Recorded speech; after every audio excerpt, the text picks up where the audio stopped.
The mighty Philbert is a wicked, deplorable man who is a horrible influence on children and most household pets.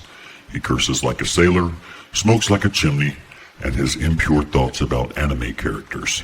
If you choose to continue watching or listening to this program, just remember, I warned you. Hello, fellow heathens! My name is Philbert! Welcome to the show! Welcome to the show!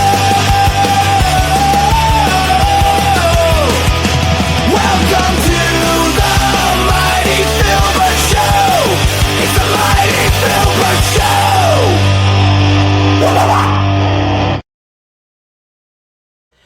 Hello, mighty ones. I am the mighty Philbert, and you're the one that I want, the only one I want. Hoo, honey. And that's my Valentine's Day greeting for you today. Pretty nifty, eh? And if you know where that opening came from, then you are the epitome of groovy. Well, tonight's conversation is going to be a thoughtful one, and probably a little uncomfortable for some folks on multiple sides of the spectrum, and that's okay, because that's kind of what we do here. I'm going to be talking with John from the YouTube channel Desert Spring, and his channel is aimed at men and women who are leaving Christianity, questioning Christian doctrine, unpacking the psychological and spiritual impact of religion, especially people who were raised Baptist, evangelical, Catholic, or non-denominational, and are now wrestling with things like, the fear of hell, guilt, identity, and in his case particularly, masculinity outside of Christianity. John describes his space as one where Christians, ex-Christians, atheists, and spiritual seekers are all welcome, but where dogma and fear-based control are questioned. Now here's what makes John interesting to me.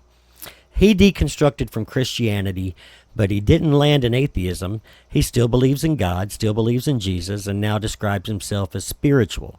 His central metaphor is that God is like a spring in the desert, always there, accessible to anyone who seeks it. And that institutional religion often builds fences around that spring and tells people there's only one gate. So that's, to me, a compelling image. But here's what I want to do tonight. This isn't going to be a debate me bro type situation. I'm not here to ambush him. I'm not here to score points. And I'm also not here to nod politely at everything and just move on. We're going to define terms carefully. We're going to clarify what we mean when we say atheism. We're going to talk about deconstruction, church harm, masculinity, near-death experiences, probably spirituality, evidence, and how we decide what's true. So before we even start, I want to clarify something for this audience, because this word gets misunderstood constantly. Atheism is not a worldview. It's not doctrine. It's not a moral system. It's not a political ideology. It's not even a community with shared values. The only thing atheists universally agree on is that we're not convinced a God exists. That's it. What someone builds on top of that, whether it be humanism, skepticism, spirituality, nihilism, Buddhism, nothing at all, that's separate. So if we talk about atheism tonight, we're going to be precise about what that word means, because I think sometimes people react not to atheism itself, but to the emotional aftershock of leaving religion. Things like anger and grief, relief, existential freefall, and those aren't belief systems. They're just recovery stages. So tonight, that's what I want to explore with John, and I really want to talk about if Christianity causes harm, and we both agree it can. And if atheism is simply unconvinced of God claims, then what does spirituality add? What does it explain? And how do we evaluate spiritual experiences without just replacing one framework with another? So I want this to be respectful, honest, and thoughtful. So if you're a Christian, you're welcome here. If you're atheist, you're welcome. If you're spiritually curious, you're welcome here. Healthy disagreement is welcome. Intellectual sloppiness is not. So with that said, I want to welcome John to the show. So, all right.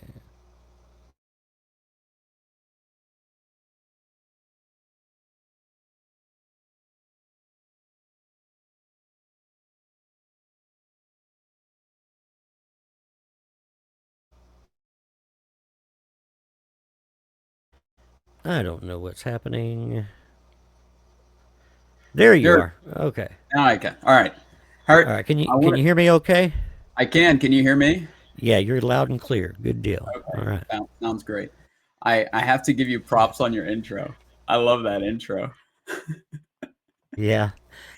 Saw you laughing at it. Yeah. That Yeah. Well, was, thank you. and the jumping in the church was just so funny. I thought that entire thing was just amazing. I was like, oh my God, that is the best intro I've ever seen. Oh yeah, I went through that every Sunday for a while there when I was in the Assemblies of God. So, Yeah. yeah, all Oh kinds man. of fun.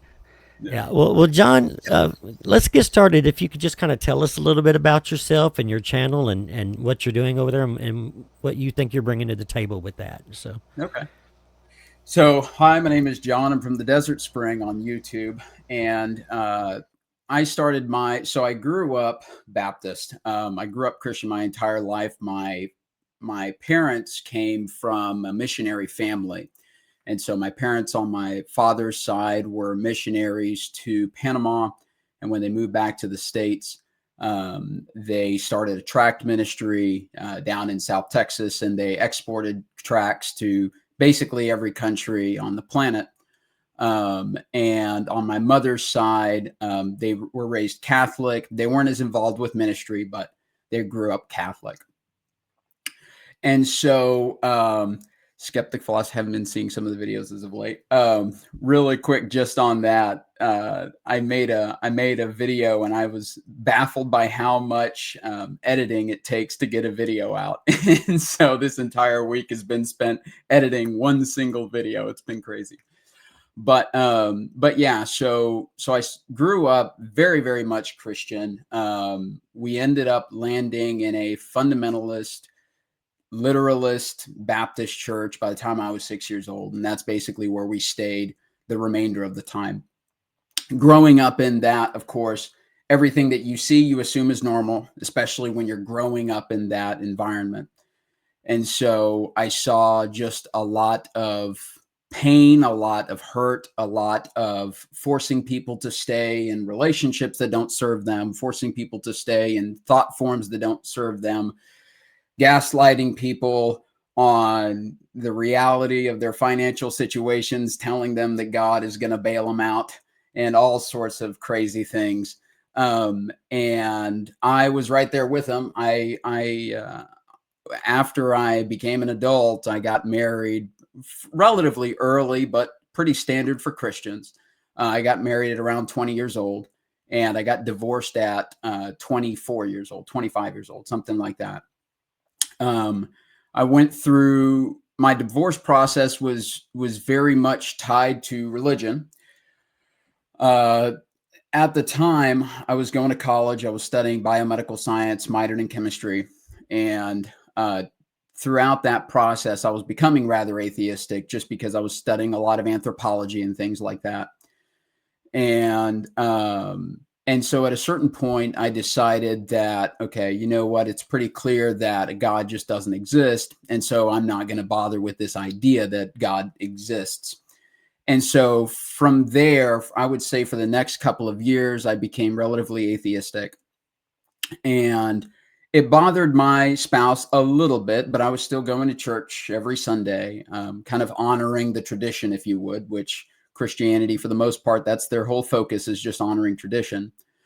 And eventually we ended up getting to the point to where she basically gave me an ultimatum saying that if we were going to stay married, you need to be Pentecostal, which was her flavor of Christianity. So I became Pentecostal.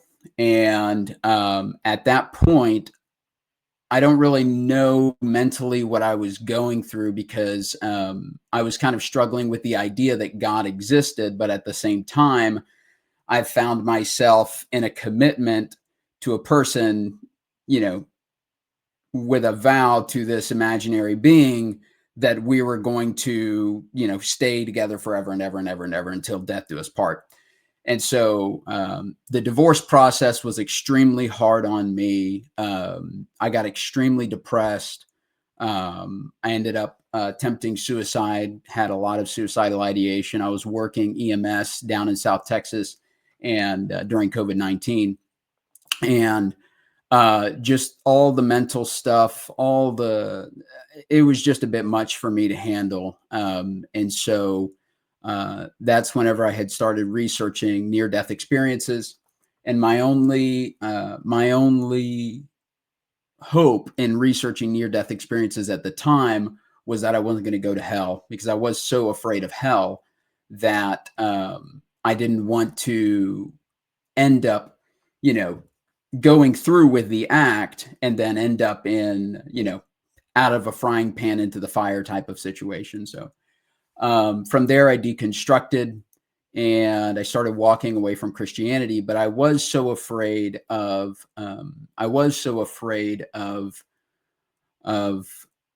hell, Satan, demons, all that kind of stuff, that I needed a belayer.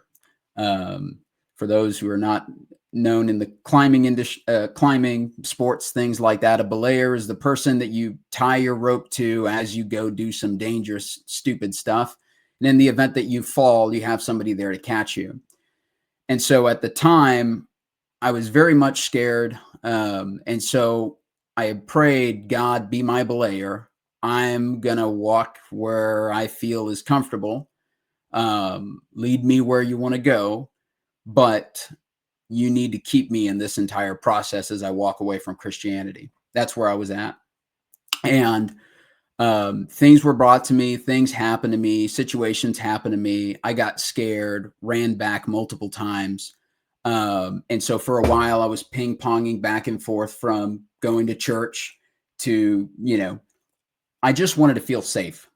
I would go to church. I hated being in church. I would leave church and I wouldn't feel safe. And so that whole process of walking away was quite traumatic for me. Very difficult on my psyche. So yeah. So I deconstructed from Christianity probably about 5 years ago. And I would say more recently 3 years ago, but I didn't land on atheism for a few different reasons. I landed on the idea that God is just something that's much more complicated, that, trying to define it is just quite, impossible. And that's kind of where my beliefs are at now. Okay. Yeah. You said that, walking away was the scariest thing you'd ever done. What was your biggest fear in walking away? Satan, Satan? going to hell, being deceived, demons, all that kind of stuff. Yeah. So how did all this, you were in this tough, dark place, lost absolutely everything. So glad you're still here with us, that you got, through that. Is hard. Yeah. I've been there myself. How did that season shape what you needed religion to be for you? So repeat it just one more time.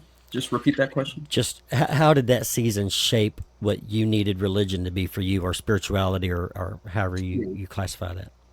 So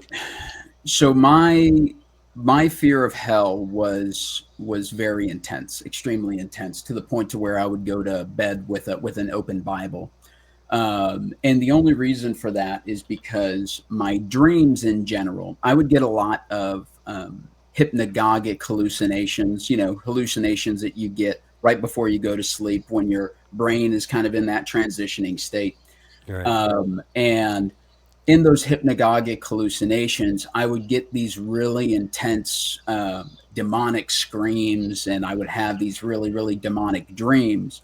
And so that's why I was extremely afraid of the process. As you know, a lot of the things that are trapped really, really deep in your subconscious, when you go to sleep, your dream world is going to bring all that stuff right up.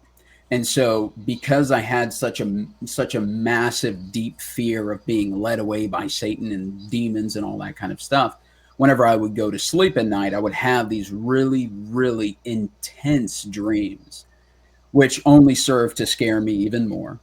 And so that was one of the reasons why I kind of required the whole bouncing back and forth in and out of church and things like that, was just because my feeling of safety was being tested, right? Because when you're walking away from any belief system, um, it's a very kind of upheavaling time, and so your subconscious sees that and decides to portray a lot of things in your dream space, kind of poking at your fears, right? Right. Now your core image, and you know, you named your channel Desert Spring. Um, you're saying that God is like a spring in the desert, open, nourishing, available. What does let me think of how to put this. Um, Drinking from the spring look like in real life? Like what does that mean to you when you Self say that? empowerment. Self Self empowerment. empowerment. Yeah. For me, drinking from the spring is rejecting the ideologies of religion that hold a person back to what they want to be, whether that is in work, in relationships, in whatever. I know for me, uh, to give you an example, on just the video that I just released today. I spent the entire week editing one video, and I was like, "Oh my god, this is so hard." Yeah. um, but you know, in the process of kind of walking out, basically what happened was, sorry, I'm getting a little brain flustered. It happens. Me I get too. So squirrel, I it's get fine. squirrel brain. I get squirrel brained all the time. But basically, I had a self that I only allowed myself to express whenever I was in a relationship or going to church or something like that. It was a very loving person, a very caring person, a very accepting person, um, very giddy, very happy. But I would only allow myself to express that if I was in a relationship, if I was going to church, all this kind of stuff. And so whenever I started connecting to God, if you would, right, quote unquote, whenever I started connecting to God, which that's a whole story. I'd love to go down that route. But basically, it became one of the biggest and most influential Tony Robbins events, if you would. Yeah. I've been to Tony's Robbins events maybe 3 times in the past. And one of them was during my depressive time when I was kind of using it as a band-aid to keep myself from pulling the trigger, quite literally. Um, but unfortunately, what I found with those events is that it was often a lot of caffeine for your system. And you would have these great, you know, big explosive energy, all this kind of stuff. And then 2 weeks later, you're right back to feeling like crap. Or maybe a month, 2 months later, you're right back to feeling like crap. You're right back to just feeling slow and all this kind of stuff. Yeah. And so for me, this route has been the very first time in my life that I've actually been able to have legitimate, lasting joy, happiness, giddiness for everyday life, and allow myself to express publicly the parts of myself that I want to express, which has improved my relationships. It's improved my business relationships, my personal relationships. Um, and so for me, when you're drinking from the spring, what you're basically doing is allowing the parts of yourself that want to come out. But you can't just do that 100%, right? Because Right. there's a lot of traumas, there's a lot of triggers that a lot of us go through, and bringing out that part of you is going to be met with quite a bit of resistance. And if you are met with that resistance, depending on kind of how strong you are, not how strong you are, but what you've worked through, right? Right. Depends on kind of how you're going to handle that whole transition. But that's what it is to me. Well, Um, and I want to touch on that for just a minute because you said in a recent video that you did, you were talking about structured religions trying to restrict access to the desert spring, to God. Yeah. In other words, saying, only through our gate. You can only Right. reach God through our gate, through our beliefs. What kind of gates did you personally run into that you were talking about here? So, Jesus Christ died on the cross for our sins. The idea that the only person that we can, the only way that we can experience God or get to God is through Jesus, right? That's kind of the Right. first gate, if you would. Okay. But I started kind of researching the Bible itself versus what's inside of the Bible. Let's look at the Bible. And that's when a lot of the stuff falls apart. The book of Genesis. I don't know if you're familiar with. I want to say his name's Lamar Durante on YouTube. Oh, Durante Lamar. Yeah. Yeah. Durante Lamar, yes. Yes. He he did a video that absolutely blew my mind because for me, the mental kind of click that I made in my mind was Moses is the one who's attributed to writing the book of Genesis, which is basically the basis for Christianity. But Moses is attributed to writing the book of Genesis, and then Durante did his video on the fact that Moses doesn't even exist. Right. And so that was just like an absolute mind blown situation there. Yeah, yeah. There's very little evidence of that. Very little evidence that the Exodus ever happened. Any of that. Yeah. When you look into archaeology and everything. Right. Let's see, you said. I wish I could remember the name of that video. It was where you were talking about your channel was going into a new direction, and you Yeah. were kind of summing up a lot of what you had been talking about and would soon talk about. You said in that video that if you lived in Asia, it didn't matter if you were stranded somewhere. If you decide to look for the spring will appear. So, what do you mean by that? So I think that my personal view of God is not that it's this being up in the sky. I think that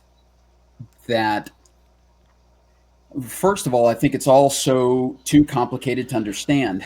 But I do think that there is an element to it that you kind of get to assign what it means to you, right? And so, for the most part, everybody takes the idea that God's a loving God. And so, if you look for that, and that's kind of what you're focusing on, then that's what you get to find for yourself, right? If Right. if you look for, God's a hateful God, then you can look at the Bible and find all the spots in the Bible where God's a hateful God, right? Right. There's plenty of them. Yeah. There's plenty of them. Yeah, yeah. Yeah. Right. But that's the thing is I think that we tend to externalize, and this is where kind of my science degree kind of put me into different um, this different ideology of what God could be. But when you look at when you look at science and biochemistry, and you look at the complexity of life, it is truly just amazing. I mean, there's a website. I forget the name of the website, but if you're ever curious, you can look up biochemical pathways, and they basically have biochemical pathway maps for every metabolic function inside of your body, and they've mapped it out for every single species and for a lot of different species. Yeah. And so you can look up that map and just be absolutely shocked with the utter complexity of the chemistry that happens in every single life form. And the book that really kind of changed my idea off of being atheist, or not being atheist, but the idea that there is no consciousness, there is no not a governing conscious, but just an intelligence that makes up everything, is the book The Secret Life of Plants. Right. That's one that I read, I want to say maybe my senior year of college. and I had a plant and I had a laboratory. And so I said, well, I'm going to do some of these experiments on my house plant, poor house plant, you know, Right. and, you know, I whacked the thing with a stick. I connected it to my EMG and I was watching its electrical pulses. And I did all of these experiments on this plant. And at the time, I thought I was onto something. And so I was like, oh, I'm going to publish a paper on this, just to find out that papers have been published back in the 60s and 70s and it's nothing new. And it's like, okay, Right. well, You're like, yeah, this has been done. Okay, you know. ever um, science is like that. You think you found something brand new and it's like, no, it's already been studied, you know. So yeah, yeah. Well, the reason I was asking that is because there are so many people who sincerely, with all their hearts, seek God, yeah. and they find nothing, they feel nothing, they get no answers. So how do you square your experiences with that? Like, why would God give you certain experiences and not me, for Yeah. example? No, that's a perfect question. The answer to that, I don't know. I'd love to share some of the experiences that I had that I would say are telling of the connectedness, and I think that's what it is. I think it's just a connectedness that we all have. In The Secret Life of Plants, they do an experiment where, well, they do a few. The book is loaded with experiments, but basically they took a plant and they had a person walk into this room, strangle. They put two plants in a room, walk into the room, strangle the pan, mangle the plant, step on it, break on it, light it on fire, all sorts of stuff. Right. And they connect the opposing plant to an electrical, I don't know if it's an EKG or if it's an MG. I'm not 100% what they did because that was such a long time ago that I read that book. But essentially, they were monitoring the plant's electrical activity. As you know, every animal that's alive has electrical activity. That's whenever they connect you to a monitor and you see your heart spiking. That's because of the sodium, potassium, all the ions, all the electricity surrounding your body. So that's what's measured. And so they connect this plant to the electrical activity to monitor its electrical activity. And what they find is when other people walk into a room, the plant doesn't react to anything. But when the specific person that mangled the previous plant walks into the room, there's a sudden spike in electrical activity. And they find the same thing with house plants and their owners. When you have a house plant that's very, very connected to an owner, they did an experiment once again where they took a house plant, they connected it to electrical monitoring, and they took the owner on round flights all over the U.S., all over the world, and they had two atomic clocks, one atomic clock sitting with the plant, the other atomic clock sitting with the person that was going on all these crazy flights. And what they found was that at the very moment that the human would freak out and be under stress from the flying, from landing and taking off because the person was deathly afraid of flying, at that very moment, there was a spike in electrical activity with that plant. That happens the same with certain species of coral that are in the ocean. There are certain species of coral that they all respect each other's sporing time, right? And what they'll have is even if that specific species of coral is isolated from the ocean in a completely different water system, that specific species will still spawn at the exact moment that its species in the ocean spawns. And so a lot of these experiments changed my belief on what God is, right? Maybe what human beings are tapping into is the connectedness of everything on this planet, whereas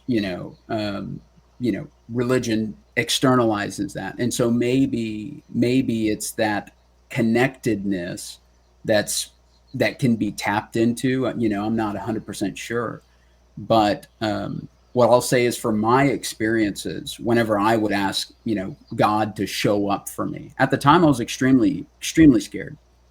And I remember I asked God to, and once again, I say this in that time, I was of the opinion that God was separate and something out there, some dude up in the sky.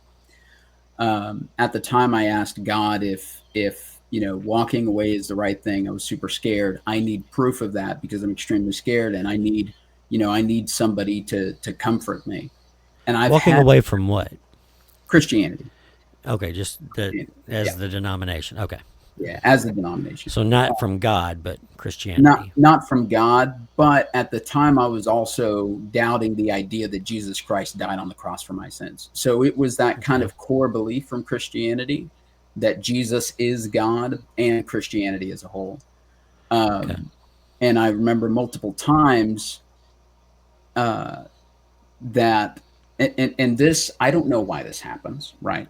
But I would be, one time I was sitting at a restaurant and a lady just walks up to me and she tells me, she's like, look, I don't know why I feel this way, but I want to let you know that God's telling me that you're going in the right direction.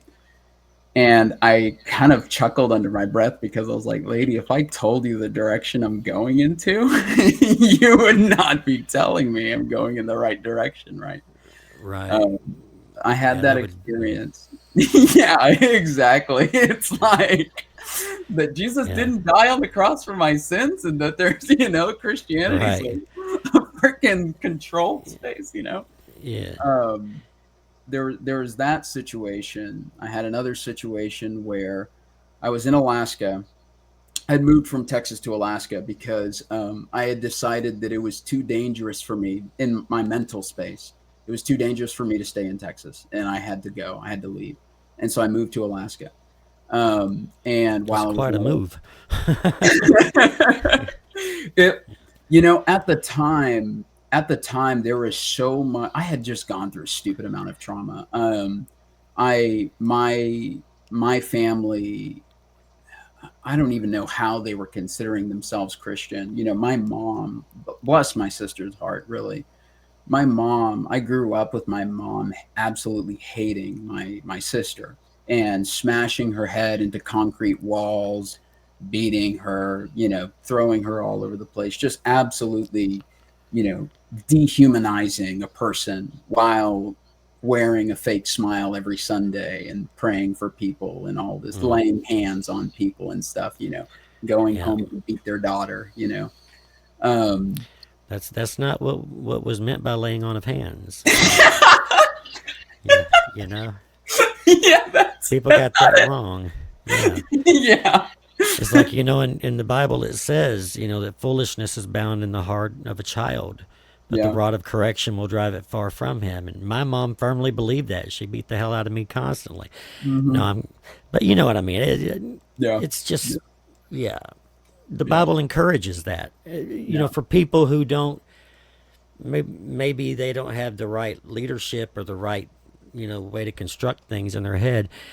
They really do believe that they're loving their child by Yeah. beating it. Is that what you think was going on with your mom there, or do you think it was just she was just bad, just wrong? You know. It was just bad and wrong. Okay. So it wasn't about the indoctrination or anything. It wasn't about the indoctrination that teetered along the lines of childhood trauma.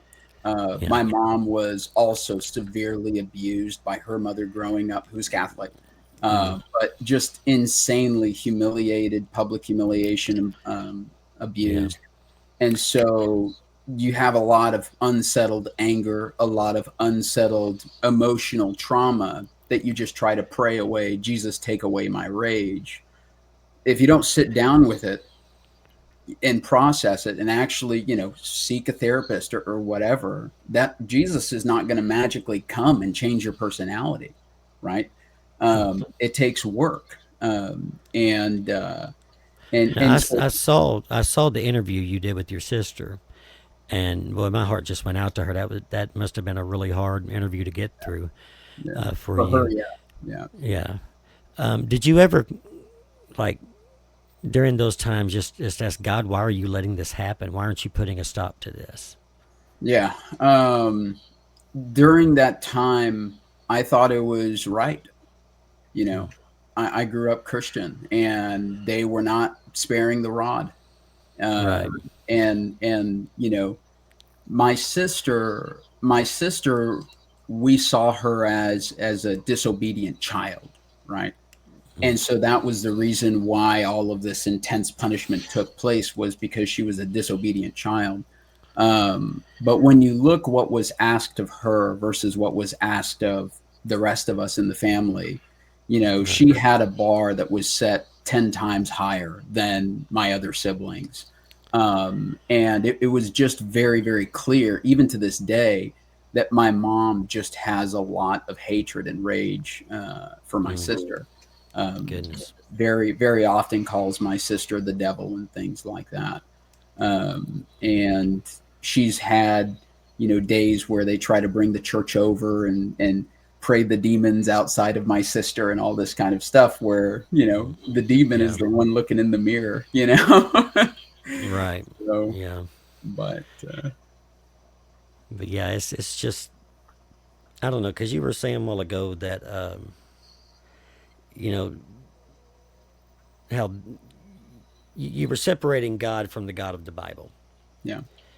and I'm saying, how do you do that? Like what's the difference between the God you're talking about and the God of the Bible? Yeah. So, and I think that is probably one of the most damning ideologies in the United States right now, is that God exists, but he is Christian. Like, that is such a massive, massive ideology in the States. And so you Right. see that come out in so many different ways, Christian nationalism and things like that, which, you Yeah. know, I don't have anything against conservative principles or lower taxes. I mean, I'm a business owner. I love tax breaks, you know. Yeah.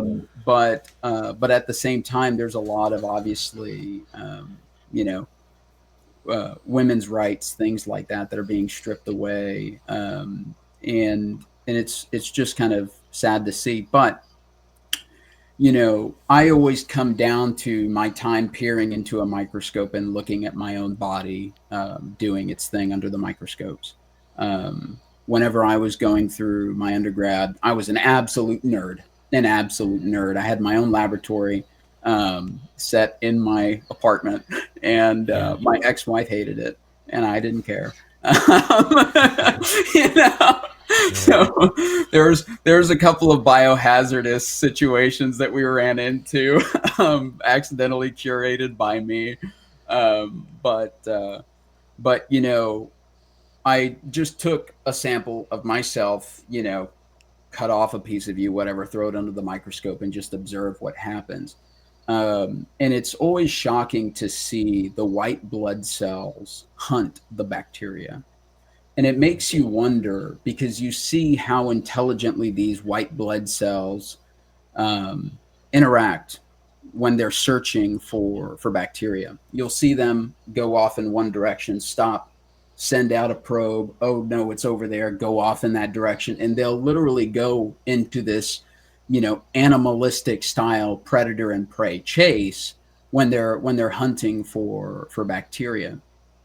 And you know, in that moment, the question became, you know, is that cell conscious of what it's doing? Because it's behaving in a way that is completely independent of me. You know, my Yeah. DNA, my entire body structure is over here. And sure, a chunk of me is sitting on a petri dish underneath a microscope, but I am not telling that white blood cell to continue its search for the bacteria that happen to be in the same petri dish. And so in that process, it you start to kind of understand your entire body. And I'm getting to your question here in a second. But you start to understand your entire body, that your body is this big, massive symphony of bacteria, molds, yeasts, any sort of singular, you know, cell that's sitting on the surface of your skin, whatever, as well as your own cells. And it, just like the cells in your gut, you have a lot of bacteria that are inside of your gut that help you break down the food. that are different from you. They have different DNA. The mitochondria inside of your cells have different DNA that's passed down from the maternal line. These are different animals that are all working together to keep this consciousness alive. But when you look at the single cell, it's clear that they also have their own type of consciousness, because they wouldn't be behaving in such a way that, that they would be following different chemical signals, whatever.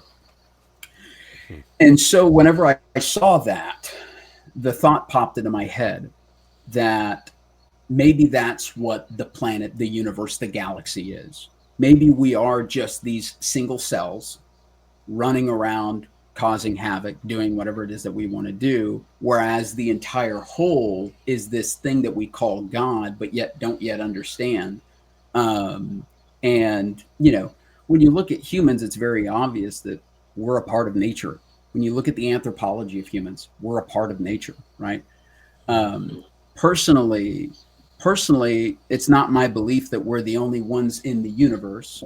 I do believe that there's different intelligences out there.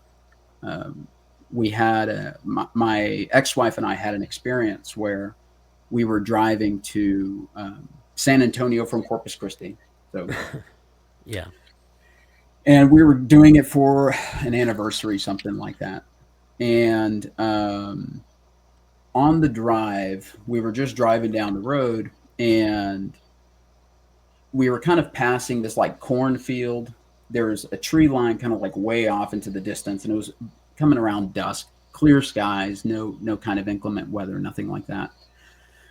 And while we were driving, there was this big, massive green orb of light that appeared literally out of nowhere, just popped up and followed alongside our car for 3 to 5 seconds, something like that.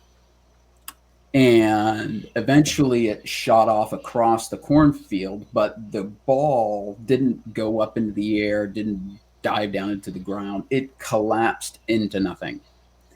And I wasn't going to say anything about it because it's not my first experience with that kind of stuff. But I'd always kind of been, keep it to myself, because maybe it is just my brain doing tricks and stuff like that. And my ex-wife, she looks over at me with like this white face of just like absolute what the hell that I just witnessed. And she kind of basically asks me, hey, did you just see what the hell happened?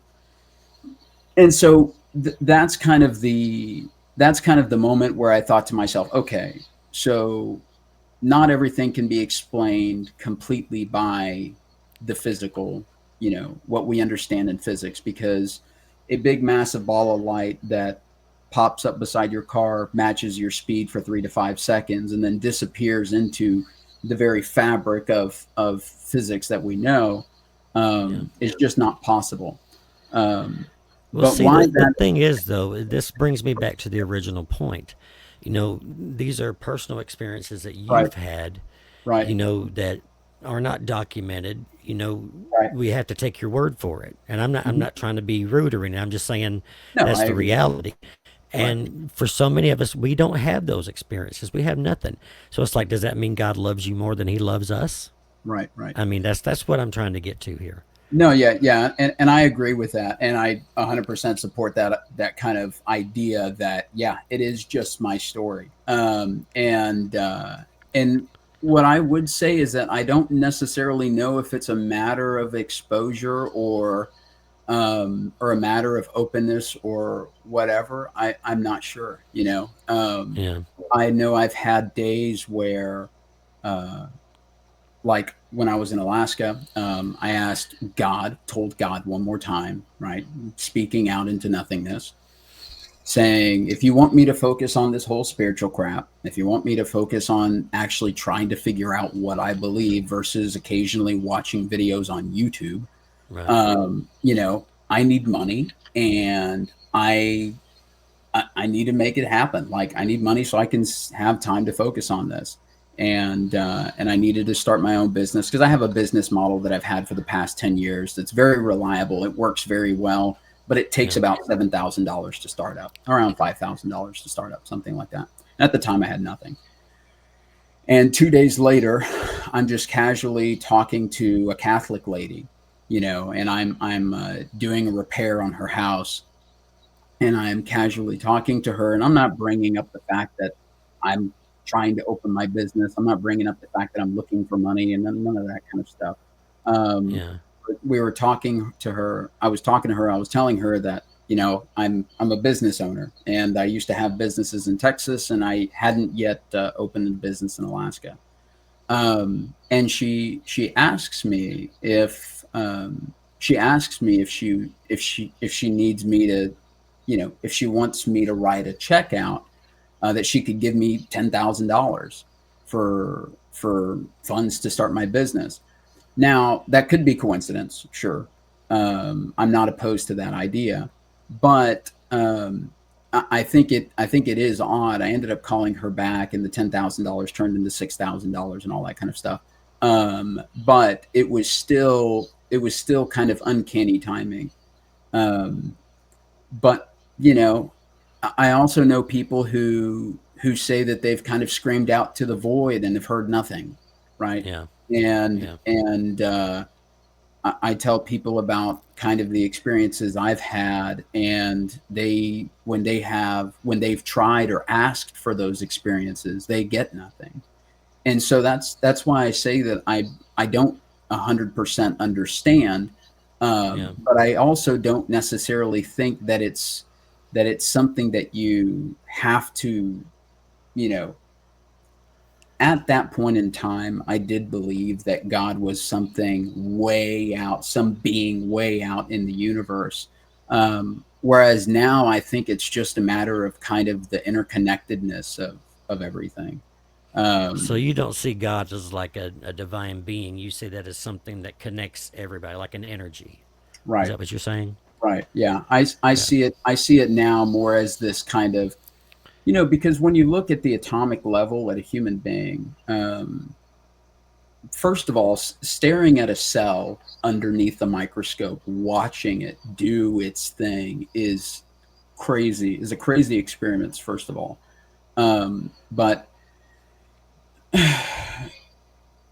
you see all of these uncanny timings that happen in nature, right? When there's about to be an earthquake, when there's about to be a storm, the animals just up and leave. There's not necessarily any changes in the environment. The animals just know that there's going to be a big earthquake or whatever. There was Right. one time that I had an experience like that where I was basically grounding myself every night whenever I went to sleep because I had knee pain. I play hockey, so I have knee pain. That is normal. Yeah. Yeah. I've accepted that now. But at the Yeah. time when I first started playing hockey, I was like, man, I've got this knee pain, and everybody online is like, grounding helps. And so I had tried that for a few nights, and one night I woke up just in an absolute fear that an earthquake was going to hit and that I needed to get out. And at the time I was in Alaska, and Alaska has a lot of earthquakes. Yeah. And I just had this intense fear that it was imminent and that it was going to happen very, very soon. It was going to be very big, to the point to where I literally went through my house and took everything off of the bookshelves, all the glass, put it down on the floor, all that kind of stuff. And I ended up, there ended up being that was, I don't know if you remember the earthquake in Marrakesh in Africa. Um, that earthquake was absolute city killer. It just absolutely destroyed everything in Marrakesh, and a lot of people died from that, unfortunately. Mm-hmm. Um, but these are things, whether it's just because I put myself in more vulnerable situations, because I do go out very, very often, way out into the wilderness alone by myself. I've done this for a long time, ever since I was a kid. And so, maybe it's just a matter of me putting myself in a position where statistically there's more of a chance of seeing something or whatever, Right. um, but but yeah, that's something that I don't quite know, but I do know that and this is kind of like the purpose of my channel, is that you don't necessarily need to be connected to God to live a better life, right? You can do that just by working on yourself, just by, finding out what it is that you believe, kind of deconstructing and all that kind of stuff. And so that's why for me, I never try to push like my story. I do understand that even though I know I'm telling the truth, nobody knows that. And there's people who lie all the time. I've got scammed, like just a few months ago, I got scammed out of a couple $1,000, Wow. And so it's one of those things where, for me, whether a person believes or doesn't believe, it doesn't bother me. And like I said, I'm not ever here trying to convince somebody, because I don't believe in hell. I don't think that you're going to die and go into this flaming pit of despair, Right. Yeah. And so that's why for me, it's like, And that's the thing. And it always does seem to come back. This is something that was personal for you, that convinced you, but it's not necessarily going to convince me, because I didn't experience it. I wasn't there. That's why it's really hard to deal with personal experience arguments. Right. I'm not saying they're invalid, because like I said, it convinced you. It was something that was personal to you. But, from my perspective, yeah. I got no video. I got no picture. Yeah. I know Even if you, these days, even if you had video, I'd be like, that's AI. Oh yeah, 100%. Oh man, Right. it is crazy how good AI is getting with the videos now. The other day, I almost got, tricked. I was like, oh wow, that's crazy. And then just like the smallest thing. Yeah. It's scary, because I can't tell the difference. Even when I watch my friends posting videos of their kids and their vacation on Facebook, I'm like, that's AI. That can't be real. Birds don't like people, But anyway, that's exactly. Yeah. You argue, and I'm just kind of moving on, because we've been doing this about almost an hour, and so I want to I've got like 10 pages of questions here. Okay. And I don't want to get into all of them. I don't have a date tonight, so that's okay. Right. There you go. I'm married, so technically I don't have a date either. So there you go. Yeah. She just kind of shows up every once in a while, but anyway, no, I'm kidding. She's watching, right? She's one of my mods in here. But anyway, you talk on your videos a lot about that Christianity is very much a religion about Paul. So if we decenter Paul, what's left of Christianity in your view? If we take Paul out of it? Well, if we take Paul out of it completely, I think we're left with just Jesus being a teacher. That's it. Just the red letters kind of thing. Yeah. Well, and even then, a lot of the Bible, as you probably know, is written decades after Jesus has left. And so there's a huge argument as to whether the red letters are even perceived as potentially accurate. Just because, the book of John, I want to say, was written between 60 to 90 years after Jesus had died and left the planet. And so in those situations, when you're kind of arguing for fact to the point that you're willing to go to war with another country and kill another person over it, the books like Luke, that's one of the big ones for the New Testament. Luke was an apostle of Paul and collaborated with Matthew to write his book. Matthew was an apostle of Jesus, but collaborated with Mark to write the book of Matthew. But then Mark was not an apostle of Jesus, I think is how the story goes. I could be wrong about that. Well, what most theologians have said, and biblical scholars, is that the Gospels were originally anonymous. No one knows who wrote them. Right. Those names were added later. Yeah. And Mark was the earliest gospel that we had. Yeah. But the letters of Paul, some of those letters were within 20, 30 years of when Jesus supposedly died, Right. In the 50s. Right. But yeah, I don't know. As But far I as who always- wrote them and all that, it's just, it's a mystery, We don't And for know. me, I don't focus too much on that because there's other channels that are significantly better at looking at the brass tacks of the scripture and all that kind of thing. That's kind of not my focus. Yeah, I, but I put the reason it matters to me though is because you have so many people, preachers and things who say, well, these were eyewitnesses. We don't yeah, even know who wrote them. How do we know if they were right, eyewitnesses? right. You know, so And to that's be that's what frank, that's why it matters to me in that. and to be frank, Paul is where the majority of damage is done. When you look at female rights, women's rights, right? Paul is completely suppressive of the idea. You can Yeah, look at the book of Timothy, and in the book of Timothy, a woman, first of all, that's where you get the idea that God is the head of every household, and then there's the man, then there's the woman, and then there's the children, all this kind of stuff. Um, and what the Bible says at that point is irrelevant because what humans interpret that as and start to do to their families is what actually matters in that, right? Because right. you can read that and just kind of not take the text that serious and continue to live your life and love your spouse and treat her as an equal. Or you can read that and say, oh, you know what? My wife is below me because Right. Eve ate the fruit first and then Adam. So shit, that's, the woman is the whole reason why we're in this shit show to begin with. And you get that happens a lot. That was the dynamic in my family growing up, is that the Yeah. you know, Yeah, because you that the came up the same way I did. I grew up Southern Baptist as well, yeah, and then later went to Assemblies of God, and then back to Southern Baptist. So it's like right, yeah, all of those kind of teach the same thing there. yeah, A yeah, lot of fundamentalist stuff. yeah. Um, And you get a majority of that through Paul.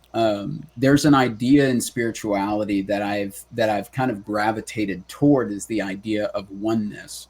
Now the spiritualists tend to portray the idea of oneness of that everything in the entire totality of the universe all together is one interconnected and God itself, right? mhm. I don't know about that. But I do like the idea based off of my beliefs and kind of some of the experiments I've done with plants and the things that I've experienced, that the idea that this is all one big, massive, interconnected universe.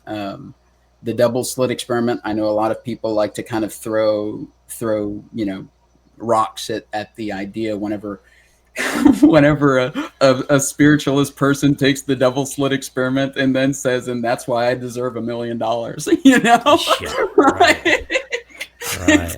like, okay. But Um, to me, I see it as it is the particle, right? It's the particles that we're made up of. It's the particles that the radio bands that we're communicating with travel on, right? And so the fact that there is that phase change based off of observation, non-observation, um, does show that there is a little bit of not, we just don't know what this is, right? We don't know, yeah, even though there is a very physical barrier between my skin and the air.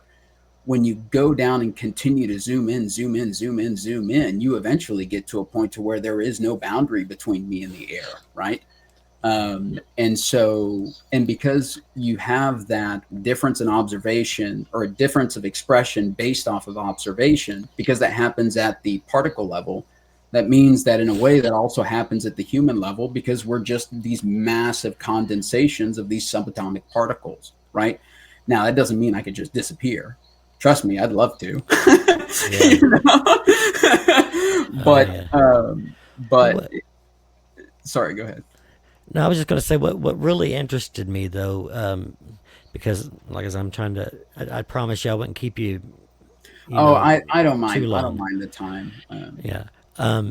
But you brought up something that I found really interesting. That Paul was pretty much a self-proclaimed apostle, Yeah, rather than actually chosen by Jesus or right. by the other apostles or anything like that. He was self-appointed.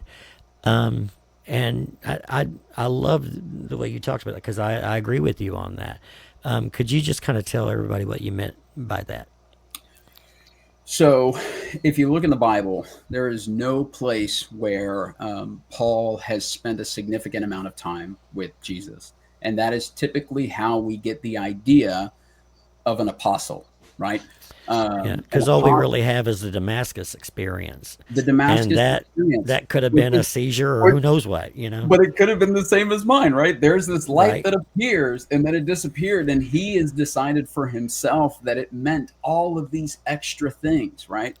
You see people do that all the time. This very mundane thing happens, and then they start extracting all the what's going Uh-oh. on. There it is. You froze up for a Um, minute there.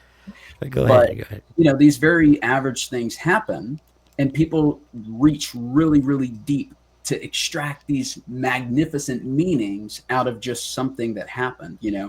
um, I posted a video to Facebook the other day of my sheep walking in front of my car, and it wouldn't move out from in front of my car, and it was night, and so my headlights were on. And some lady commented, "How wonderful that God illuminates the path for one single sheep." I'm like, That's your "Lady, I'm trying headlights. to go to Taco Bell."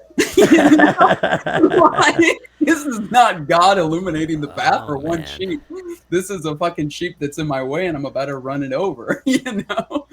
But Yeah. I think that's where we're kind of at with Paul, because a lot of his, you look at the book of Acts, you look at the book of in Corinthians and things like that, you see these red letters that pop up, Hmm. and no one ever asks, how did these red letters happen? Because we have to trust, first of all, Paul wrote these letters, right? Paul wrote these epistles, where, like the book of Acts, where he's arguing that he's an apostle. He's writing it himself, so he gets to say whatever the hell he wants to say, right? So you think instead of Luke writing Acts, you think Paul wrote Acts? Personally, I think Paul wrote Acts, yeah. Okay. Okay. Um, but yeah, and so it's pretty funny. It's pretty funny because you see that in today. You see that in today. You see people who, a specific man with orange hair who's currently occupying the seat in the U.S., right?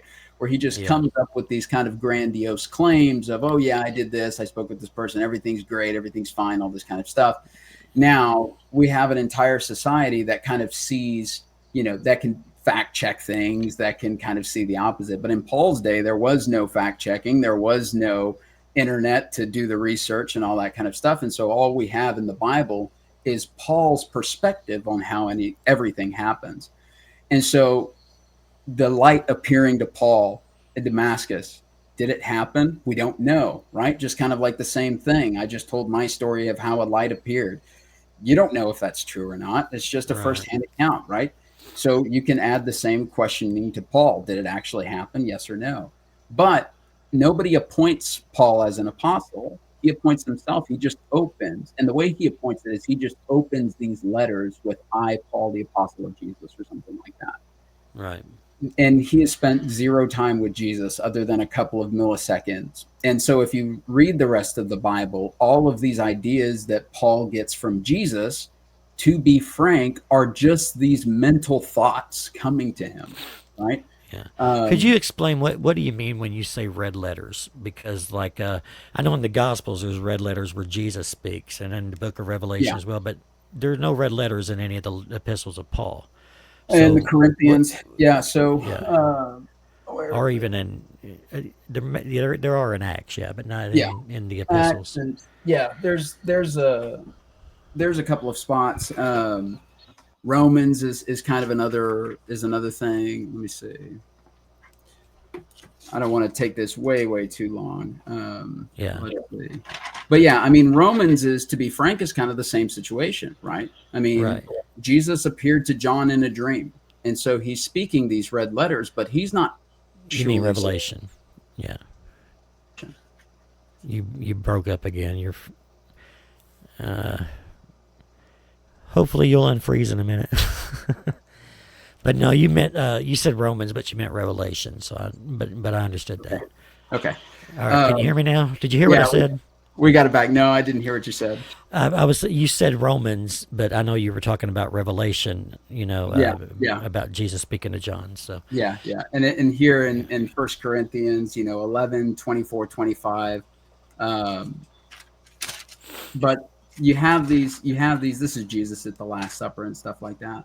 But yeah. you have these things, Second Corinthians, right here when Paul is talking about the thorn in my flesh, right? This is right after Paul does this just insane bragging that he should basically be worshipped just like Jesus because of all of the things that he's been through. And then in verse 9, 2 Corinthians 12:9, you have here, I besought the Lord thrice that it may depart from me. And he said unto me in red letters, my grace is sufficient for thee, for my strength is made perfect in weakness. Jesus, That's in red letters there. It's in Oh, red wow. letters. Yeah. See? I guess it depends on the version. Yeah. It could be, but in general, the red letters is typically something that's associated with Jesus spoke these words. Yeah. But you start looking at it, and it's like you have to accept that Jesus might have spoke these words into somebody's brain. But if we do take that, then there's so many other books that are attributed to Jesus speaking into people's brains. I don't know if you've heard about a book called A Course in Miracles. That's one of the books that when I was kind of going down my rabbit hole. This book here, Okay. it is a book written by a Presbyterian woman that was working at a hospital, and she was working, doing her own thing, and Jesus was speaking into her mind, or not Jesus, but a voice was speaking into her mind. And it said, it's Jesus, write down what I'm about to tell you. It's Jesus, write down. So she ignored it for months and months and months. And eventually she decided, you know what? I'm just going to start writing down what this freaking voice in my head is telling me.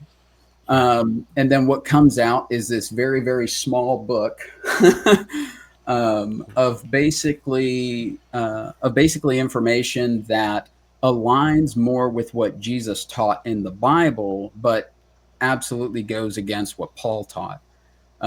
So, for instance, Jesus, whenever he, I'm thinking of the verse kind of where if you didn't do it for the least of these, you didn't do it for me, right? Yeah, Matthew 25, I believe. Right. So there's this idea of connectedness from that saying. Jesus said, if you didn't do it for the least of these, you didn't do it for me. And in this book that supposedly Jesus speaks into this lady's head the entire time, you see the principle that we are all kind of this connected thing, and that there is only as much separation between me and you as there is separation from a kidney cell and a brain cell, right? But we're still all a part of this large universal body. And so there's actually a part two where Jesus speaks to the Pharisees. I'm going to make a video on this in a bit, but where Jesus speaks to the Pharisees, and he tells the Pharisees that they're worshiping, the king of darkness or something like that. I haven't done much research into it, but it was a topic that had popped up that I was really interested in.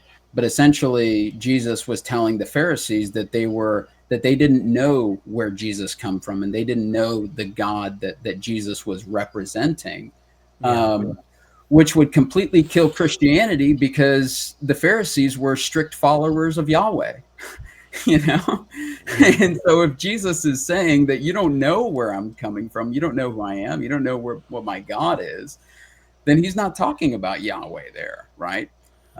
Which maybe who was it? Morgue official, I think, did like a whole thing about this. How Jesus wasn't serving Yahweh; he was actually serving this God of light that I can't remember the name. now, but Sophia, I think is the name. Yeah, Sophia. And that's where I went really deep, is into kind of all the Gnostic texts and stuff. And I really love that. But you start to realize that all of these things are just stories; they're not literal. Well, it seems like a lot of what you're saying sounds more like paganism, even Wiccanism or even New Age Yeah. rather than Christianity, what Christianity teaches? Yeah. Or are we just reading it wrong? So I would say that, because whenever I was going down the spiritual path, I went down all those paths. I went down the pagan path. I went down I went down the spiritual, the whole thing, as well as like the oneness teachings and all that kind of stuff. Um, they're very, very grandiose, but they don't really ground it into fact. And my belief is that there is a world where everything makes sense and it can be explained by science, right? Yeah. I don't know what God is in that world, or if it is just consciousness itself that is what we call God, right? Yeah. And I don't know if you've done any sort of research like in the Monroe Institute and stuff, but they do a lot of experiments on consciousness, and they put out a lot of really, really interesting topic. And that's, then you have the near death experiences and things like that. Now, Yeah. personally, I understand that a lot of people tend to reject those just because they always blame them on kind of either some sort of last brain electrical activity hallucinations or something like that. Yeah. But when you look at the statistics of it, when it happens once or twice, 5 times, 7 times, okay, whatever. But at this point, there's been thousands of near-death experiences that have been studied that all happen to have this kind of line that goes through them, right? Right. And they basically all tend to say the same thing. I know I researched near-death experiences a lot, kind of whenever I was going through my depression and all that kind of stuff. Um, Whenever I had actually attempted suicide, there was a moment where I did kind of pop out of my body, and I did hear a voice speaking to me that asked me, "Do you really want to do this?" And the response I had was, "No, I don't want to do this. I just want my life to be fucking easier." you know? Right. Yeah. That's probably what I would say. Yeah. Yeah. Yeah. Now, what do you think that these near-death experiences implies? Is it brain-based experience, archetypes, a universal source filtered through culture? I mean, what do you think about it? Because you said before that I think you froze up again, didn't you? John, you still there? Okay, Yeah. there you are. Okay, you froze up again. No I worries. don't know if that's on your end or my end. There's no It's telling. most likely it's on mine because I'm way out in the woods, so I have a Oh, Starlink okay. pipeline, so I have to use satellite and stuff. Okay. For Well, me, what I'm trying to ask is do the accounts often match the person's culture? How they yeah, were raised, things and like that. yes, yeah, yes, and yes. And so Okay. that's the reason why, for a person who grew up Christian, Jesus comes for him. For a person who grew up Hindu, some other being comes for them. For a person who grew up Buddhist, Buddhist. Yeah. Buddha comes for them. And Wow. during my hellish experiences in my dream state, anytime I would call for Jesus, Jesus would come and scare away the entities, and now I'm back to, I'd wake up from the dream, whatever. I had a roommate who was Buddhist, and I remember asking him, I was like, "Do you ever have these kind of intense dreams?" And he's like, "Yeah." And every time I call on the Buddha, and the Buddha comes and scares away these entities, Wow. And so, Yeah. and you speak with a Hindu person, and they're like, "Yeah," and I call on Krishna or whatever, whatever God that because in Hindu it's a little bit different. Everybody kind of like chooses their own God. It's a little weird. Yeah. But it's funny to see that there are these like consistencies where, okay, it's not Jesus, it's not Buddha, whatever, but people are experiencing these hellish experiences in their dream state, and they're calling out for help, and something is coming, right? Right. When it comes to the death experiences, um, I I tend to give them a little bit more weight just from my experience of popping out of my body. Um, what I experienced during my attempt, I had taken a few pills of nitroglycerin, or maybe we shouldn't be saying that on live, but You're fine. Go ahead. But I was working in EMS, and so I had access to a drug cabinet. It's a medication that you give for heart attack patients. The way it works is that it dilates your blood vessels to the point to where it's for opening up your vessels, so that if you do have a restriction in your heart, your vessel will dilate and blood can move around that obstruction that's inside of your coronary artery or wherever it is inside of your heart. Okay. And so if you take enough of that medication, you will die. But it's probably one of the more comfortable, I would imagine, medications to take. But it's what I had access to. So I picked up and I grabbed a little handful of it and threw it down the hatch. And I had experienced just absolutely feeling, the spins that you get when you're really, really drunk and you just start spinning all over the place. Oh yeah. I experienced that state for a while. And then after that state, I started feeling this really, really intense vibration and this falling feeling.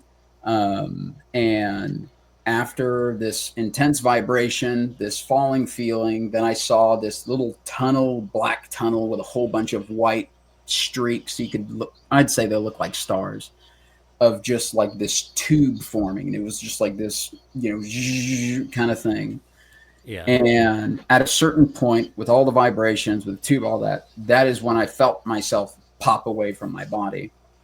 And that's whenever I heard the voice. And then I, kind of got scared. And I was like, okay, I thought I was atheist. What's going on? I'm going back. It gave me the option to go back. So I went back in my body, woke up feeling like absolute trash and passed out on the way to trying to get water. But that whole process is echoed by so many people who have near-death experiences. And so that's why, to me, now it could just be, like you said, common thing, brain. We're all human beings. We all have the same brain. We all have the same kind of neural pathways. And so for me, I understand that. But the experiences themselves, they all tend to have these similar points, these similar, there is a life review. There is there is this thing that comes and grabs you and takes you to another place, wherever that may be.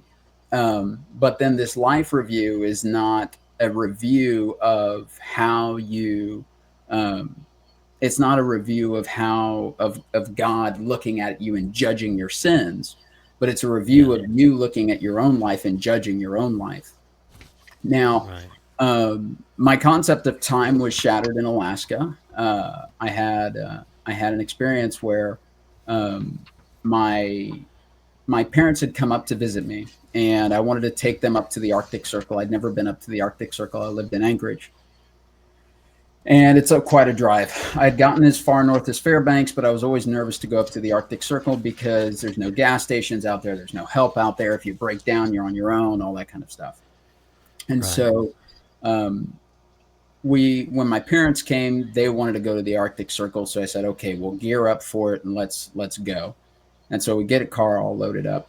While we're driving that morning, one of my cousins from Honduras, my mom's from Honduras, my dad's white. One of my cousins from Honduras calls my mom, and she's frantic. We had such a scary dream, and we were just wanting to call you to make sure you were okay. And, my mom is just listening to the dream, and she tells me, I had this dream where you and it's my mom's name's Nora and my dad's name's Bill. I had this dream where you and Bill were in this really, really cold place, and you were with this strange guy driving a white SUV, and you were sitting behind him and Bill was sitting in the front seat, and you guys were driving with a bunch of stuff on the car in this really cold place. And there was this really sketchy bridge that was full of holes, and it looked dangerous. And there were these trees that looked like lollipops, and just all this, it just looks dangerous. Be careful. Right.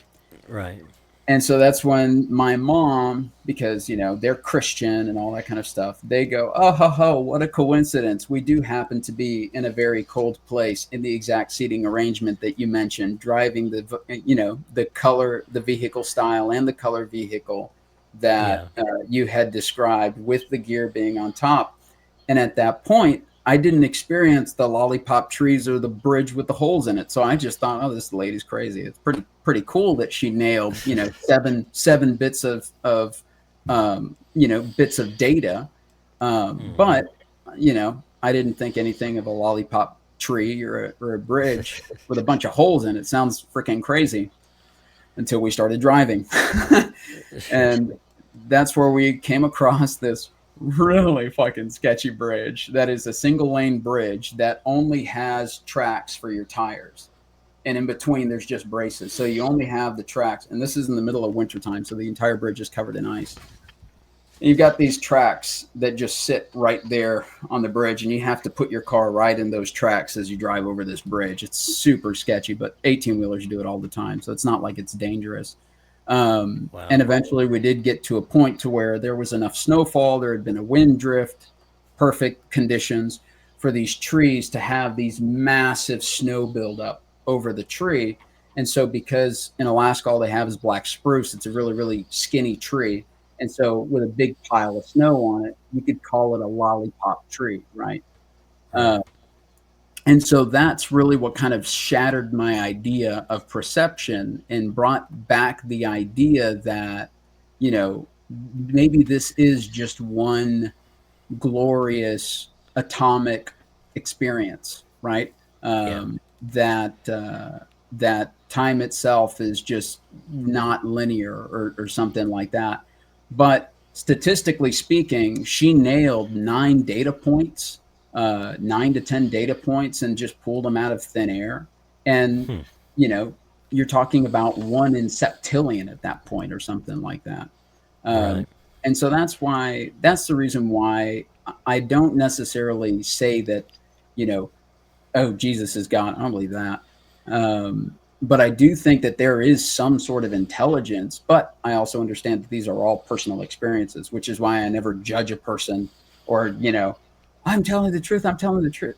I know it sounds crazy. Yeah. So I wouldn't believe it either. So. Yeah.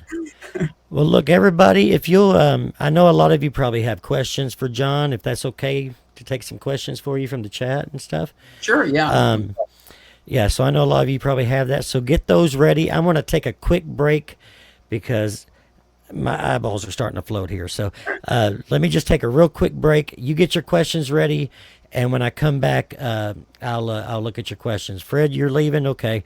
Well, hopefully I'll catch you later. And I saw Skeptic Philosophy had to leave because he said it was 10 o'clock and he had to go.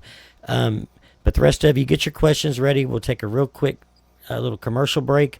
And when we come back, we'll get into your questions. Okay, so we'll be right back. Matters, Sally. I want to go to my junior prom, but the Fundamentalist Baptist Church I attend says dancing is of the devil. If I go, someone may tell on me, and then I'll be in trouble. Does the superstitions and traditions of your Fundamentalist Baptist Church got you down? Does it? I would really like to get a little kinky with my husband in the bedroom, but the Missionary Baptist Church we attend says that we can only make love in the missionary position, and we're not even supposed to enjoy it. Are you tired of your church telling you what is appropriate in your own bedroom? We need help. Don't let this happen to you. Get control of your personal and social life by getting Baptist Blockers. Baptist Blockers is the new trend to keep your church's spies from noticing any of the nonconformist things you do outside of the church. Baptist Blockers is a simple headband that you can wear to make you practically invisible to all fundamentalist denominations. These headbands look like normal sports headbands that were popular in the 80s, but include writings on them that so offend fundamentalists that they won't even look in your direction. Words like science, nature, logic, and Big Bang will make you unnoticeable to even the most seasoned fundamentalist veterans. I was able to get a Baptist blocker in the color that matched my prom dress. I had a great time at the prom and even managed to lose my virginity in the backseat of my boyfriend's car. No one ever even noticed me. Thanks, Baptist Blockers. I got Baptist Blockers for my husband and me. We're so happy now. We went to the local adult bookstore and got some really kinky shit. Our sex life is better than it has been since we were teenagers. I can't even begin to tell you all the freaky new things we are doing. Order your Baptist Blocker now And we'll even throw in these free window decals for your car so you can go to all the movies, sex shops, and lingerie stores that you always wanted to visit without any fundamentalist even looking in your car's direction. Don't let your fundamentalist Baptist church tell you how to live anymore. Get Baptist blockers now. Thanks, Baptist blockers. Baptist blockers are not available in any store. You can only order them directly from us. Go to iwannagetfreaky.com and order now. Not available in Canada or the Virgin Islands. Baptist blockers will not be liable for any fundamentalists wearing their own Baptist blockers who may spot and report it on you. Do not use around open flames or low-hanging strobe lights. Do not use near children or wild animals. Light fuse, get away quick. Use only as directed. Okay, so I'm back. I think John will be back in just a minute. Looks like he stepped out for a second as well. So yeah, if you have questions, go ahead and put them in there. I'm going to go through and look at some of the questions that had already come up. Let's see. Baptist blockers is crazy. We made that a long time ago for an audio podcast I was doing, and I had to make some kind of real quick video for it. So Yeah, oh man, there's video along with that. I'm gonna have to watch the replay. I want to see that video. it's really, really generic, but yeah. Okay. Yeah. Let's see if I can find some questions that's already been asked. Let's see.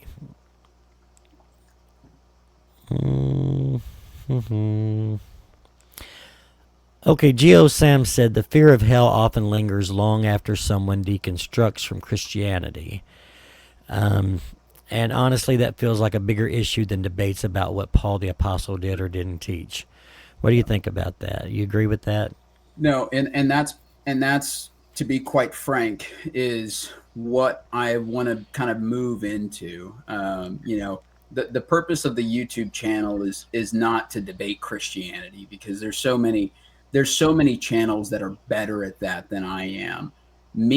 I just want to support people as they're walking away from Christianity, because I know for me, the fear of hell lingered years into my deconstruction. So I would say that I probably formally walked away from Christianity and maybe 2021, 2022, somewhere in there.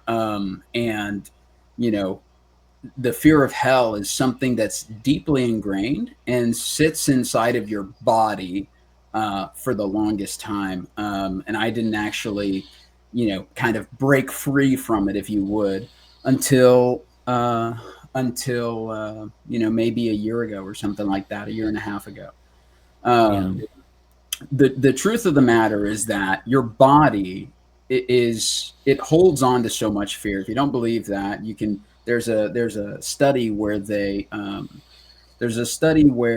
took a bunch of rats and they put them inside of a little pen, and they exposed those rats to the scent of blossoms or orchids, I think it is what it was. And every time they would expose those rats to the scent of blossoms or orchids, it would shock them really, really aggressively. And they did that for a long time. And then they stopped that stimulus completely. And then they allowed those rats to have kids. And what they found was that their kids, whenever they were exposed to the scent of blossoms of orchids, even though they had never experienced the stimuli, they were incredibly scared of it. And they just ran around frantically. And so a lot of this fear gets passed down genetically. And so think about, your parents were afraid of hell. You were afraid of hell. Your great-grandparents were afraid of hell, right? And you grow up in a fundamentalist church, they make you scared of it, right? And so it's understanding the process. And that's why I've not worked with clients, but with my family and with my friends, I work so much on making them feel safe inside of their bodies, inside of releasing the fear of hell, releasing the idea that God is going to send them to hell. And there is a little bit of logic involved within that, right? But ultimately, that's something that's stored inside of your body. It's a very deep-seated fear. And you can't intellectualize the fear away. It's something that has to be worked through. So yeah, I would say 100%, just because you can logically, take down Christianity does not mean that your body is not going to be afraid of all of the programming that's been kind of put in since before you were even born, right? I mean, you're in the womb listening to these sermons about burning in hell, right? And so yeah. Yeah, let's see. Scott said your ideas on why some people have the experience. You talked about this a little bit, but could you just kind of restate that a little bit for Scott here? Yeah, so to be frank, I'm not sure. I think that it is a touch to do with exposure, because I know a lot of my experiences. One of my friends, for example, and I'm a big scientist geek. If somebody tells me something, I kind of want to see it for myself, which is the reason why I spent thousands of dollars on laboratory equipment going through my undergrad, is because people were just telling me, oh, you could do this experiment and this is what happens based off of the textbook. And it's like, no, I want to see it. I want to see that happen. And so maybe it is just a matter of exposure. I do put myself out, I live right now where I live in Cold Spring, which is very far away from the city lights. And so seeing stars every night is very, very standard. I see meteorites crashing through the atmosphere. I see the aurora. I saw the northern lights from Cold Spring, Texas. And in Houston, if you're living inside of a big metropolitan area where you're completely disconnected from nature, you'll experience a lot less things. And it's kind of the same thing with maybe some of the supernatural stuff, the idea of like ETs or whatever.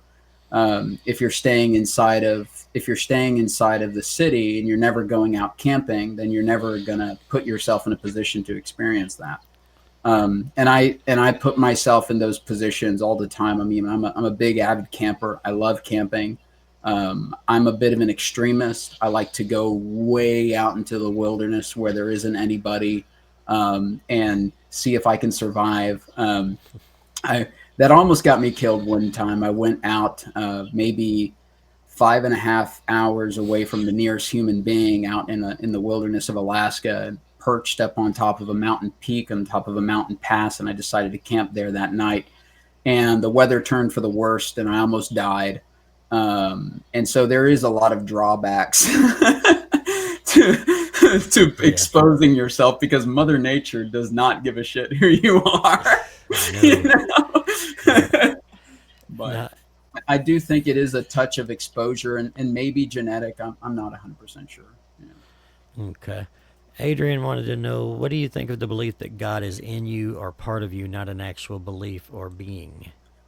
I think that comes down to the idea that God is that God potentially is just the consciousness surrounding every particle, right? So if we go back to the double slit experiment, you have a very clear and repeatable difference of expression, whether in a waveform or in a particle state, based off of observation, non-observation. And so to me, it's clear that the intelligence lies inside of the particle. And so the idea is, if everything is made up of these subatomic particles that all change their expression based off of observation, then, if the particle itself is God, then everything that is made up of an atom is thus God, right? And so I think that's kind of where the spiritual tends to take it, like, oh, we're all God, and we're all fairies and all sorts of stuff. But for me, my belief is that the particle itself is what's conscious and intelligent, and that thus it makes up everything, and thus in a way that's why plants can be intelligent. If you've never read the book The Secret Life of Plants, it's an insane read. The experiments that they did in that book are just insane, and they're all published papers that they published back in the 60s and 70s. They just brought them all together in a book form. Okay. Let's see. I'm just trying to get caught up here. No worries. All right. Someone wants to know, what is your degree? You heard undergrad as he sat back down. It's biomedical science, minored in chemistry. I wanted to do a degree in biochemistry, but the school that I went to didn't offer a biochemistry degree, so it's biomedical science, minor in chemistry. It's basically a biochemistry degree. The only difference was, I want to say, one or two courses that was off from an official biochemistry degree, but that's what I studied. Yeah. Okay. Okay, let me deal with this real quick. Atheism is not a science. No one said it was. No evidence for atheists' lack of belief being true. Exactly. That's kind of the point. Is we don't believe in a God. We don't need to prove our lack of belief. What does that Right. even mean? Right. You know. Yeah, that is kind of funny. Yeah. Prove So to me that you don't believe. right. Yeah. How do I do that? Yeah. Let's see. He says, Oceanus Helios. I'm sorry, I can't read tonight. Says Oceanus molecular Helios. biologist. Okay. Yeah. Says you believe in quantum fields. Do you believe in quantum fields? That's kind of right back down to the double slit experiment. And so, to me, the nature, the the reality itself is this big fabric of these particles that change their expression based off of observation. And so to me, this is all, this floating potential that does and doesn't exist. I have really kind of crazy, Yeah. but it's kind of, it's trying to organize the data that we see into the ideas of kind of some of the beliefs, because like I said, with my experiences, which I understand, I also can't prove any of those experiences, but they prove it for me, right? Yeah. Because they're very real and very true for me. But they could also have been very, very real and true for Paul, the same way as they're true for me, right? And so the only Never the know. only right, and so that's why for me it's like the only experience that I have that I would consider in my own mind as a scientist as verifiable data is the experience that I had with my ex-wife, because that is the first time, and I would say the only time that something has happened that multiple parties have been able to see that, even though there was no kind of way of recording the event, that multiple parties with separate brains, right, separate consciousnesses, visited or viewed the same thing. Yeah. Alrighty. And his response to the response to you was no, that is spot on. It is floating potential that does and doesn't exist. That's why it's granular and probabilistic. And that happens at the atomic level, right? That doesn't happen in the physical level, because once you start putting all of these subatomic particles together and really crunching them all together, you start to develop mass.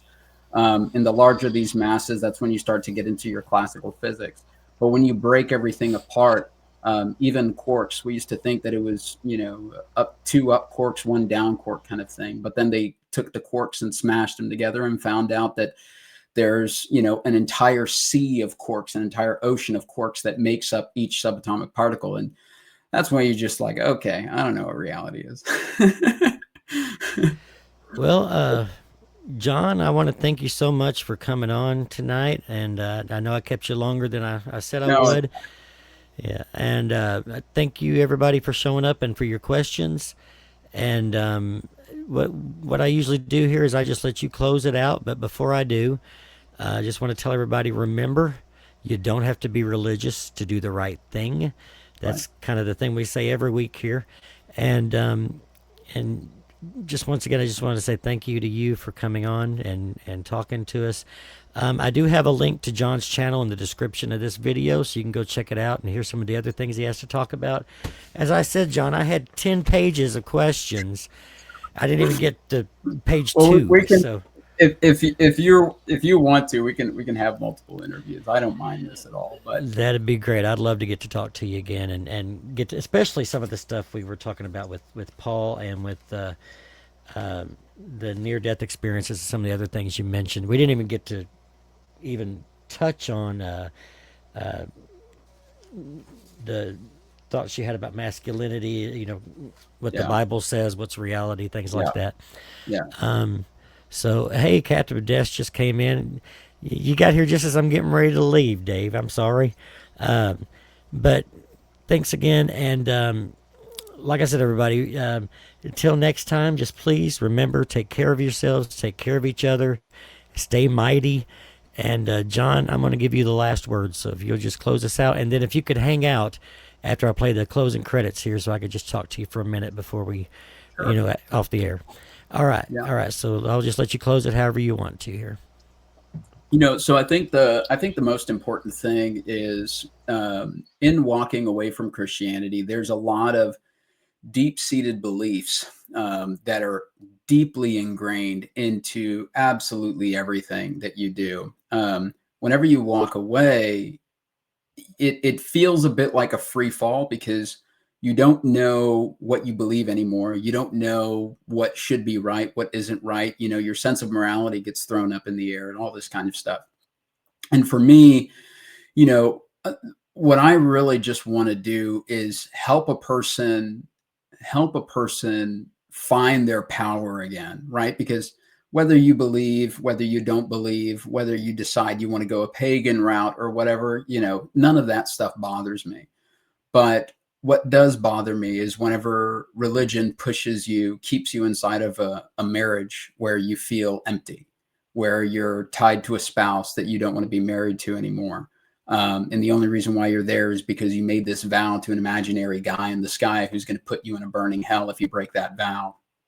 And so there's so much restriction in your life as far as the way that you express yourself, the things that you do, the safety that you feel in everyday life.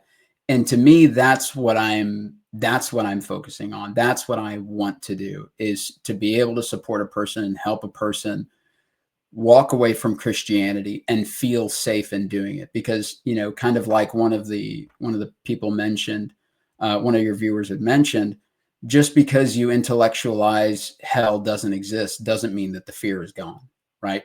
And that's something that's deeply ingrained in your body. And a lot of your body holds on to a lot of the teachings, even though you don't believe anymore. It doesn't change the fact that your body holds on to a lot of these teachings. When I walked away from Christianity, I didn't know how to even approach dating. I didn't know how to approach relationships. I didn't know, monogamy, polygamy, what's right anymore, what's right, what's wrong. And the sense of morality really just went up into the sky. And it was very mentally straining for me. And I just want to help people kind of get through that process and return to feeling safe, return to feeling good about their lives. I'm a business owner, and anytime I started making a lot of money, I would get really scared because the love of money is the root of all evil. And it's easier for the camel to pass through the eye of a needle than it is for a rich man to enter the kingdom of heaven. And so I would self-sabotage myself without even realizing it until I caught it one day. I had a pretty good amount of money in my account. I wasn't rich, I wasn't poor. And I was given an opportunity to bid a job. And I thought to myself, well, I have enough money. I'm just going to overbid it so that I don't get the job. What I didn't realize is psychologically, that was my fear stepping in and saying, oh, I don't want to be an evil person because I'm tying love of money to the root of evil. And I'm not an evil person. I don't want to be seen as that. And so I'm going to sabotage this experience. And so it's just such a deep thing that has roots in every aspect of your life. And, if you try to go at it alone, you can do it. But it's very stressful, and you end up with, like me, you end up in somebody's house laid out on their mattress while they're waving all sorts of rocks above you, so, and warding away the demons and all this kind of stuff, and so I've gone into some crazy things, trying to feel safe. And so yeah. So that's why I exist.